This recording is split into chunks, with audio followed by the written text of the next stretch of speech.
You step out your front door, tap a few icons on a delivery app, and wait for the world to come to you. Movement for us is a solved problem, a background noise in our daily lives. But for 300,000 years, every mile moved was a calculated gamble with death. 100,000 years ago, traveling that same distance meant a week of walking barefoot over jagged volcanic rock and through tall grass where you were definitely not the top predator. There were no roads, no trail markers, and no map to tell you if the next valley held a fresh spring or a pride of lions. For our ancestors, exploring the world wasn't a grand adventure. It was a brutal, slow-motion race against extinction, where your only vehicle was your own 2 feet, and a desperate hope that there was something better over the next horizon. This is the incredible story of how we mastered the impossible art of movement and conquered every corner of our planet. To understand how we covered 15,000 miles without a single compass, we have to look at the original transportation technology, your feet. Humans are, quite literally, built to never stop. While a cheetah is a masterpiece of speed, it's a biological failure at endurance. It overheats and shuts down in seconds. You, however, are a masterpiece of long-distance engineering. Your feet possess arches that act as high-tension springs, and your Achilles tendon stores and releases energy with every stride so your muscles don't have to carry the full load. You even have a specialized ligament at the back of your neck to keep your head steady while you run, and nearly 2 million sweat glands to keep you cool, while every other mammal on the savanna is forced to stop and pant in the shade. In 1978, we found the ultimate proof of this, the Leyte Toli footprints in Tanzania, pressed into volcanic ash 3.6 million years ago. 2 individuals walking upright side by side, their gait almost identical to yours. We were walkers long before we were thinkers. Starting roughly 70,000 years ago, this endurance allowed us to walk out of Africa, but we didn't just wander aimlessly into the dark. We followed the seafood highway. Instead of fighting through harsh inland deserts, many of our ancestors hugged the coastlines of the Red Sea and the Indian Ocean. This was a brilliant survival strategy. The coast was a reliable, 24-hour buffet of shellfish and seaweed that provided a steady supply of protein and a stable climate. By following the salt and the sand, we effectively circumnavigated continents, moving generation by generation until the world itself decided to help us out. During the Great Ice Ages, the Earth's water was locked up in massive ice sheets, causing sea levels to drop and revealing ghost continents.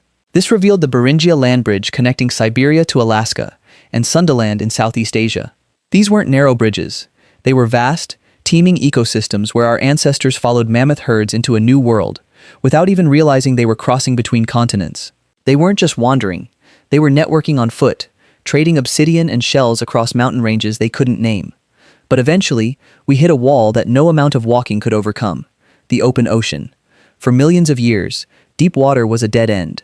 Then, around 65,000 years ago, something miraculous happened.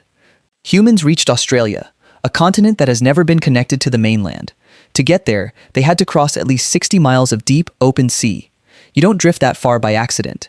It required the deliberate invention of the world's first vessels, likely rafts made of bamboo or bundles of reeds tied with leather. The oldest physical boat we've ever found is the Pest canoe from the Netherlands, a 10,000-year-old hollowed-out log, but our maritime genius goes back much further.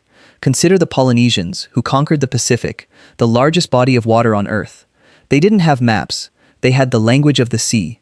They could navigate thousands of miles by reading the subtle color of clouds near land, the flight patterns of specific birds, and the rhythm of deep-sea swells against the hull of their double-hulled canoes. They turned the stars into a glowing GPS and the tides into a road map. It is perhaps the greatest wonder of our species that we found tiny specks of land, like Hawaii and Easter Island, using nothing but raw observation and courage. Even as we conquered the waves, we faced a weight problem on land. You can walk 20 miles, but you can't walk 20 miles carrying a 200-pound kill. For most of history, your body was the only cargo ship you had, limited to maybe 50 pounds. So, we started to cheat. First came the travois, 2 long poles dragged behind a person to move 100 pounds at a time. Then, around 15,000 years ago, we partnered with dogs to haul sleds through the Arctic. But the real revolution happened 5,500 years ago on the steppes of Kazakhstan, when we befriended the horse. The horse changed the scale of the world overnight. On foot, you move at 4 miles per hour. On a horse, you hit 30. Suddenly, the world got 8 times smaller.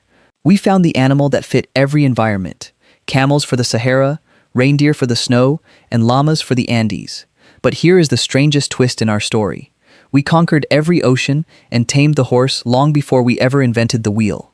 The wheel is only about 5,200 years old, and it didn't even start as a vehicle. It was a tool for making pottery. It took an absurdly long time for someone to turn that disc on its side and realize it could move a cart. Once we combined the wheel with the horse and the first paved roads in cities like we finally had a transportation system that could build empires. Our history is a series of impossible problems, solved by grit and a refusal to stay still. For 300,000 years, we walked barefoot across continents we couldn't name to reach places we had never seen, simply because we had to. We solved the problem of distance so completely that we've forgotten it was ever a struggle. Today, we get frustrated if our flight is delayed by 30 minutes or if a streaming service takes too long to buffer. We live in a world where the horizon is something we see through a window at 30,000 feet. But every highway and every ship in the harbor is a direct descendant of that first person who looked at a distant ridge and decided to start walking. They didn't know where they were going, but they went anyway.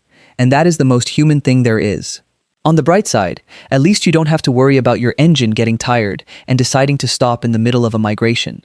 Because 50,000 years ago, if your legs failed, you weren't just stranded, you were the easiest dinner on the savannah. They walked so that we could fly, and the next time you're stuck in traffic, just remember, your great-grandfather would have traded his favorite spear just to have a seat that didn't involve stepping on a thorn. At least today, the only thing trying to eat you is your mortgage.